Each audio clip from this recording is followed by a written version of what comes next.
Os profesores de secundaria darán 2 horas menos de clase por semana a partir do vindeiro curso académico. É unha das medidas contempladas nun novo acordo entre a Consellería de Educación e 4 sindicatos que tamén introducirá a partir de 2028 unha reducción das ratios de alumnos por clase.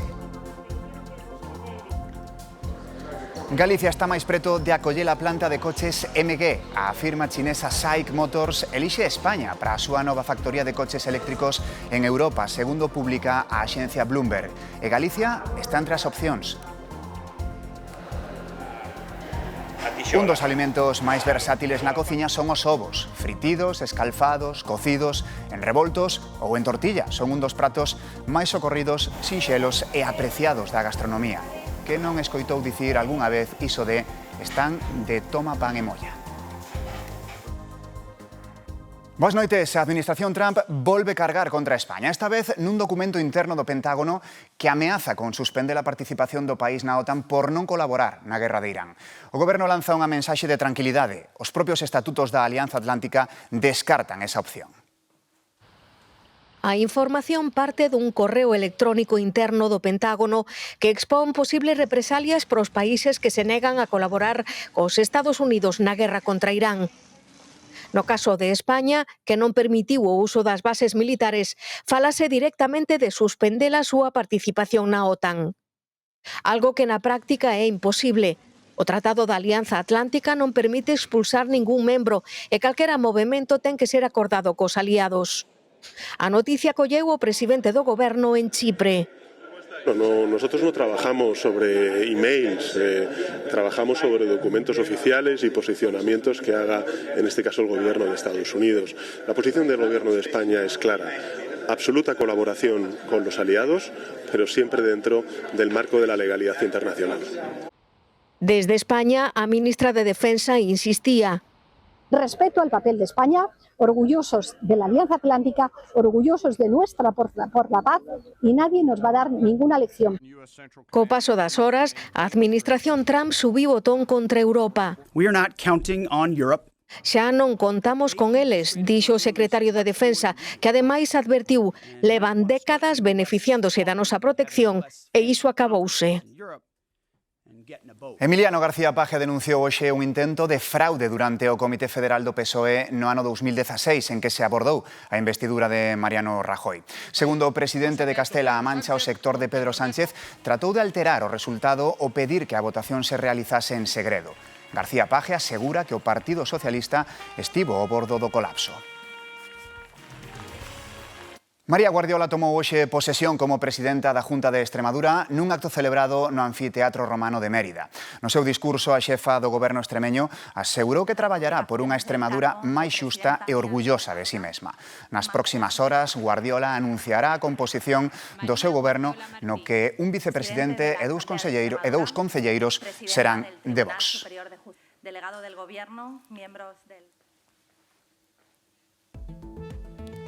O CIS publicou o barómetro de intención de voto en Andalucía a unha semana de que comece ali a campaña electoral. Os populares obterían entre 51 e 59 escanos. A maioría absoluta, lembramos, está nos 55. Vox está entre os 8 e os 10 deputados e os socialistas quedan entre 27 e 34 escanos. Adelante Andalucía superaría a Por Andalucía, que integra Sumar, Podemos e Izquierda Unida.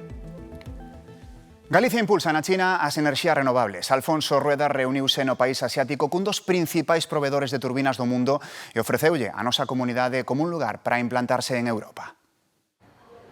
A sede da multinacional Goldwind foi unha das paradas de Alfonso Rueda na China. Alí presentou Galicia como un socio estratéxico que reúne as características para a implantación da compañía chinesa en Europa. Rueda tamén mantivo contactos no eido turístico. Promocionou a comunidade como destino ante empresarios do sector, coa vista posta no ano xacobeo. Creo que hai muchas conexiones entre el pueblo gallego y el pueblo chino, que seamos, lógicamente, mucho más pequeños en todos los sentidos. Los valores que yo creo que ustedes representan, tradición cultural, identidad. O ano pasado chegaron a Santiago case 4.500 peregrinos chineses e na Xunta ven posibilidades de crecemento. A posibilidade de que a planta de coches MG se instale en Galicia está máis preto. A propietaria desta marca, a chinesa SAIC Motor, decántase por España para a súa nova fábrica de coches eléctricos. E Galicia estaría entre as opcións. Segundo a axencia Bloomberg, SAIC apostaría polo noso país en lugar de Hungría. Trataríase da primeira planta europea que abre o grupo chinés SAIC, propietario de marcas con moita implantación xa no noso mercado como a propia MG. Santiago segue os pasos da Coruña e convértese na segunda cidade de Galicia declarada como mercado tensionado. Isto quere dicir que o prezo dos alugueiros vai ter un tope máximo. Demetrio Morenza. Sí, agora o Concello de Santiago dispón un prazo de 2 meses para aprobar ese plan que posteriormente debe trasladar ao Goberno Central. Será isto que ten que publicalo no Boletín Oficial do Estado e será a partir do día seguinte a esa publicación no BOE cando entre en vigor ese plan cunha vixencia de 3 anos. Santiago convértese así, como decías, na segunda cidade de Galicia en ser declarada zona de mercado residencial tensionado que lle vai permitir poñer límites aos prezos dos alugueres. Grazas, Demetrio. Máis asuntos. Os profesores de secundaria darán 2 horas menos de clase á semana a partir do próximo curso. É unha das melloras laborais incluídas no acordo que a Consellería de Educación acaba de asinar con 4 sindicatos. O acordo inclúe 3 medidas para a secundaria. Por un lado, van reforzarse os efectivos para atender as necesidades especiais do alumnado. Son medidas estables e medidas estruturais. E no próximo curso, os profesores terán cambios no seu horario. Das 30 horas que están no centro, 18 dedicaránas a dar clase. Son 2 horas menos que agora. Quen gaña realmente non somos nós, senón o ensino galego. Tamén se reducirán as ratios. As aulas da ESO terán de tope 25 alumnos, 5 menos que agora. E as de bacharelato 33 menos. Empezará a aplicarse progresivamente a partir de setembro do 2028, 5 anos antes do previsto.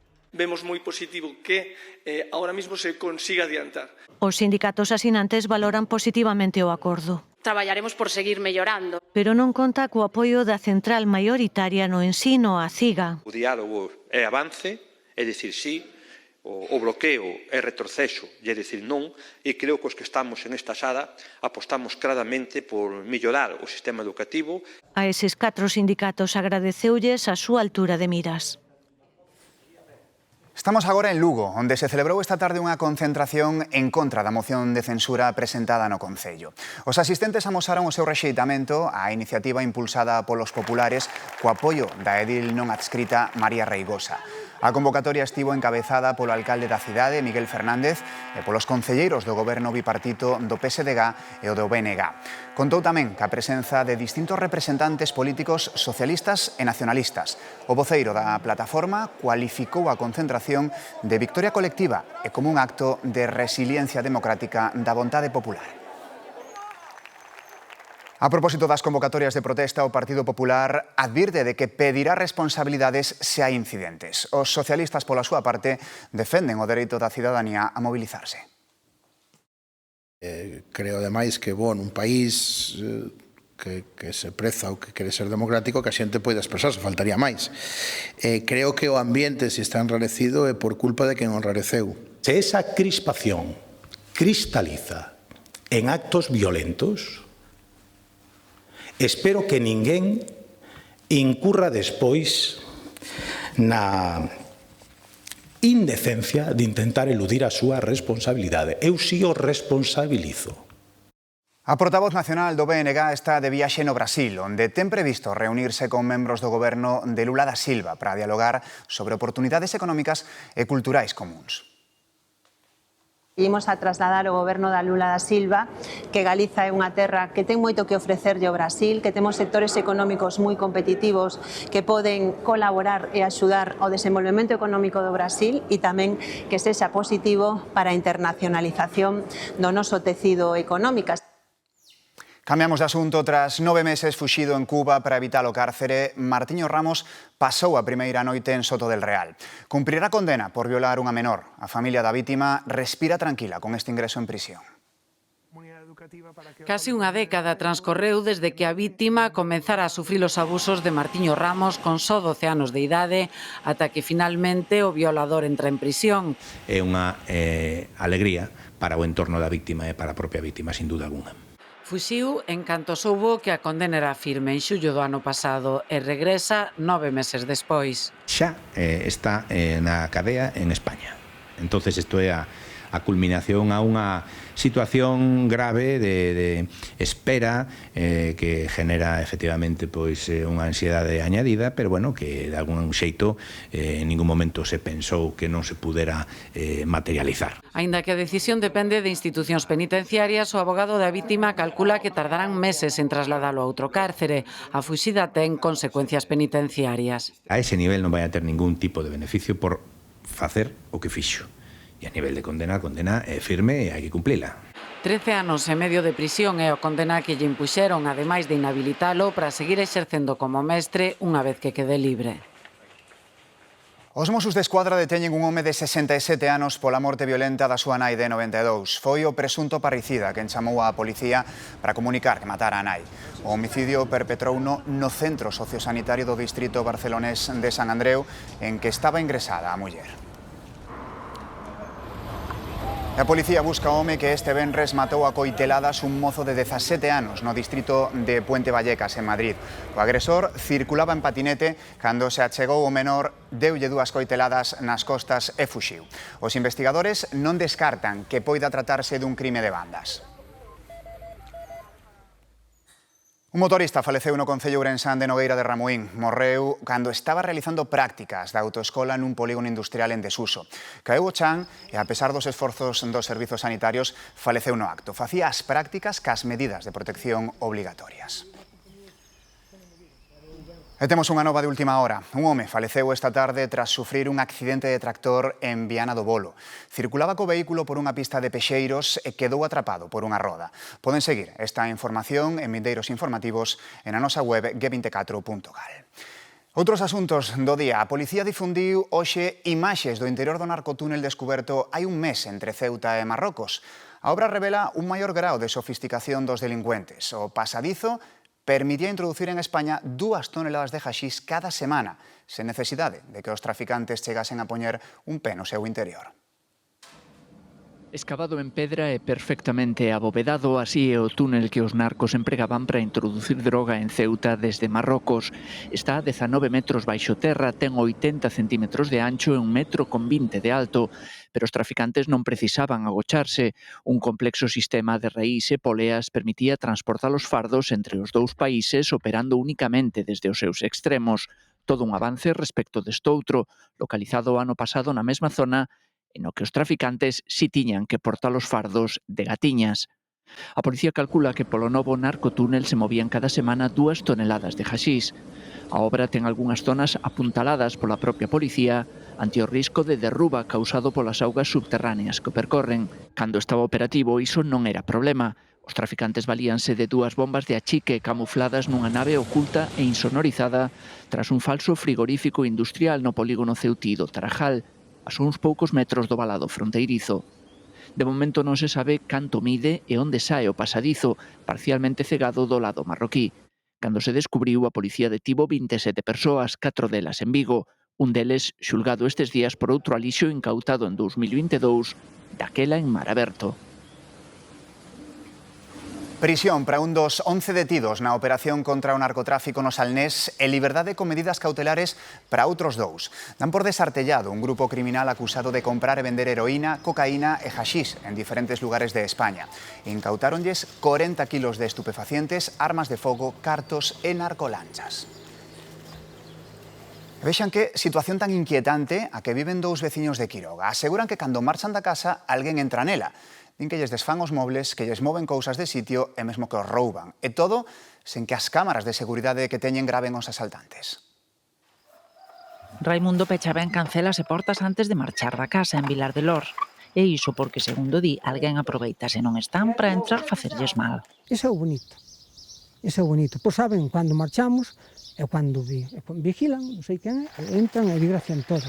Denuncian que os supostos asaltantes lles levaron ferramentas, roupa, cartos ou alimentos e din que ás veces lles deixan outros de peor calidade. Levaron os chourizos e trouxeron uns chourizos que non valían para nada. Os salchichós, levaronnos todo. Os lacós, trouxeron uns lacós pequeniños que non valían para nada. E iso malia que, segundo din, pechan con 7 chaves á adega. Pois ainda que poñen un alambre aquí gordo, como teñen nos outros sitios. Ábreno como se non fora nada, ábreno e volven cerrar todo. Contan que agora teñen a despensa na casa, pero que tamén lles entran. Supostamente revolven as cousas e desfan o que atopan. Estropeamos a roupa, os calçadilhos do Raimundo, a roupa de Sali que está toda... Mira, isto está como um saco, porque não sei o que é que ele faz. Os móveis de castanho tamén me estão a fazer daño aos móveis. E din que quen entra coñecería as claves para desconectar a alarma e as cámaras de seguridade, así que non teñen pistas. Aseguran que levan así cousa de 2 anos. Sanidade fai seguimento de 2 gromos de sarna en Galicia, un con 13 casos nunha residencia de maiores de Oleiros e outro no Hospital de Conxo, en Santiago. Alí son 4 os casos confirmados e outras 16 persoas presentan síntomas compatibles con esta afección. Realmente desde el COVID lo que se ha visto es que ha aumentado exponencialmente el número de casos. Lo que pasa es que habitualmente pues son en familias o en núcleos pequeños y no trascienden. Desta vez a entrada dun paciente contaxiado pero sen síntomas no Hospital de Conxo provocou un gromo no propio centro. Por contacto co paciente colleron o ácaro que causa a enfermidade 4 persoas. Entre elas non hai outros pacientes, só é persoal sanitario. Porque lo único que se necesita para adquirir la sarna es que tengas un contacto estrecho, es decir, no salta como los piojos, tiene que ser un contacto piel con piel. Ropa de cama, las toallas, los cojines y los peluches, que a veces uno no piensa y sí que es una cosa que se comparte dentro del ámbito familiar. O tratamento é doado e pasadas 24 horas desde a primeira aplicación a enfermidade xa non é contagiosa. A única dificultade para controlar os gromos é que o período de incubación é longo. No caso da variante detectada en Santiago, a sarna norueguesa, é máis difícil aínda porque apenas produce síntomas. Es excepcional que una persona tenga este tipo de sarna. Suelen ser personas que tienen un estado general malo, su sistema inmune está deteriorado, entonces durante mucho tiempo tienen la sarna y no llegan a desarrollar el picor. Vamos ata Arbo, onde comeza a decana das festas gastronómicas de Galicia. Unha oportunidade única de degustar un peixe prehistórico. A lamprea, Patricia Vilar. Sí, dende receitas centenarias a outras que adaptan o sabor deste peixe prehistórico á gastronomía máis actual. A Festa da Lamprea botou a andar en 1961, vai pola edición número 66, está considerada a festa gastronómica máis antiga de Galicia. A programación arrancou hoxe con Arbomostra, unha feira dedicada á artesanía e aos produtos locais, pero o día grande desta festa declarada de interese turístico internacional será mañá sábado, cando se vai celebrar ese tradicional xantar da Lamprea. Isto hai que sumar durante os 3 días un amplo programa de actividades culturais e festivas e a posibilidade de ver as pesqueiras, eses recintos construídos en pedra na época romana que se seguen a utilizar para capturar a lamprea do Miño. Seguimos na cociña cun produto básico pero que ofrece múltiples posibilidades. Os ovos, fritidos, cocidos, escalfados, as alternativas para degustalos son case infinitas. É un dos pratos máis socorridos. Os ovos, pois, a verdade que é sencillo, rápido e está moi rico. Ademais da calidade da materia prima, para facer uns bons ovos fritidos é importante a temperatura do aceite. Un tiño antes de que empece a fumear o aceite, que se nos empece a queimar, sería unha temperatura genial. Botamos o ovo despaciño, o aceite debe cubrir ben a clara, entre 1 minuto, 2 minutos prácticamente, sin tocalo, que paga esa puntilla crocante ao redor, que a clara quede cualladiña e a yema líquida melosa. Huevo perfecto. Esté la clara bien frita y la yema poco hecha. Así es como me gusta. Se o que queremos facer son ovos rotos, o aceite ten que estar frío. Non ves non que. A partir de aceite en frío, que o aceite cubra completamente o ovo. A que empece a cuallar a clara, ya a xema vai quedar completamente líquida. E pois xa botámoslo encima da patata e rompémoslo encima da patata, huevo roto. E así esparramase todo o huevo encima da patata. Logo, podele poñerlle chorizo panceta, poñerlle jamón serrano. É listo para degustar. É un dos múltiples pratos que podemos facer con ovos. Están excelentes. É un sabor totalmente distinto, que sea o huevo en cocido ou que sea en tortilla, de que sea desta forma. Escalfados, cocidos, en revolto, en tortilla. A mí gustan de todas maneiras. Sí, son moi ricos. É un dos alimentos máis versátiles e aprezados na cociña. Semellan ser flores recollidas no campo, nun monte ou nun prado, pero non é así. Cultívanse en invernadoiros. Falamos das chamadas flores silvestres, cada vez máis demandadas nas florerías como agasallo. Non son propiamente silvestres, pero teñen aspecto de selo, e iso é o efecto que se busca. Que flor pois que podería atoparse nun campo, nun prado ou no monte, o sea, tipo gramínea, que este chamase panicum, o ranúnculo butterfly, é unha flor así máis silvestre, as campanulas. Nin seca, nin artificial, en contra do que se poider pensar, trátase dun tipo de flor fresca e natural cultivada. Son todas cultivadas, veñen, que nos saibamos, de Holanda, pero cada unha ten unha orixe diferente. Experta en deseño floral, Elena asegura que os ramos de flor silvestre van gañando terreo, especialmente para agasallar.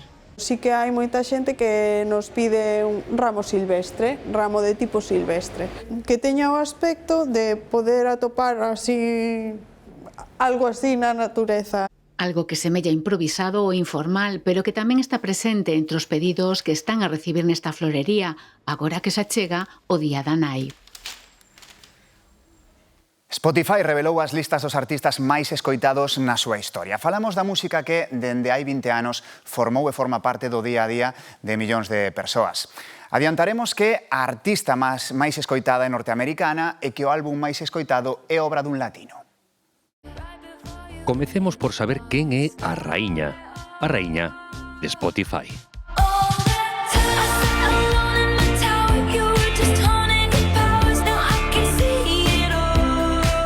Taylor Swift é a artista máis escoitada da historia de Spotify dos 20 anos de historia do Spotify. E no segundo posto,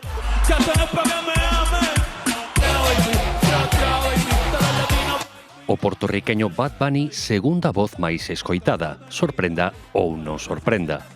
De terceiro, Drake.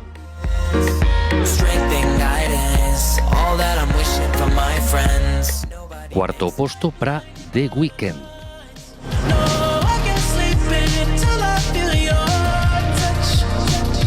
Este Blinding Lights é, ademais, a canción máis escoitada en Spotify.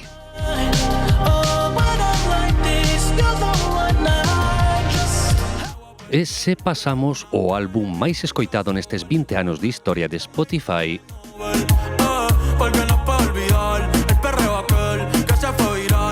Un verano sin ti, de Bad Bunny, disco máis escoitado segundo datos de usuarios de todo o mundo. Listas con pop, reggaetón e hip hop, músicas de Spotify que forman parte do día a día de millóns de persoas. Por certo, este que vemos no Monte do Gozo é J Balvin, o número 15 na lista dos máis escoitados da historia do Spotify.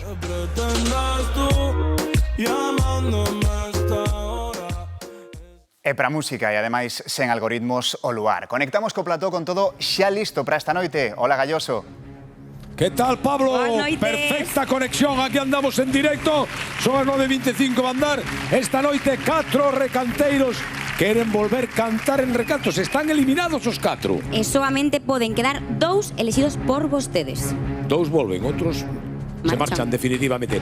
Así que unha noite na que nos visita Andrés Suárez, Adrián Martín, Sofía Cristo e Roy Porto, os retranqueiros de Aves, Orquestra Charleston, é dicir, de todo. festa rachada. Cada mes de abril o Everest convértese nun atractivo turístico e nun negocio. O Nepal deu permiso a 400 persoas para intentar chegar á cima previo pago de $15.000 por barba. Pero eses 400 e os seus xerpas están atoados no campo base porque unha gran masa de xeo bloquea a ruta. É un dos puntos máis perigosos o glaciar do Khumbu. O caso é que teñen que agardar a que ese bloque se desfaga para poder pasar. E o tempo corre no súa contra porque en maio chega o monzón e vai ser imposible chegar ao teito do mundo. E aí están, a máis de 5.000 metros, esperando, e despois de pagar. Feliz fin de semana a todos.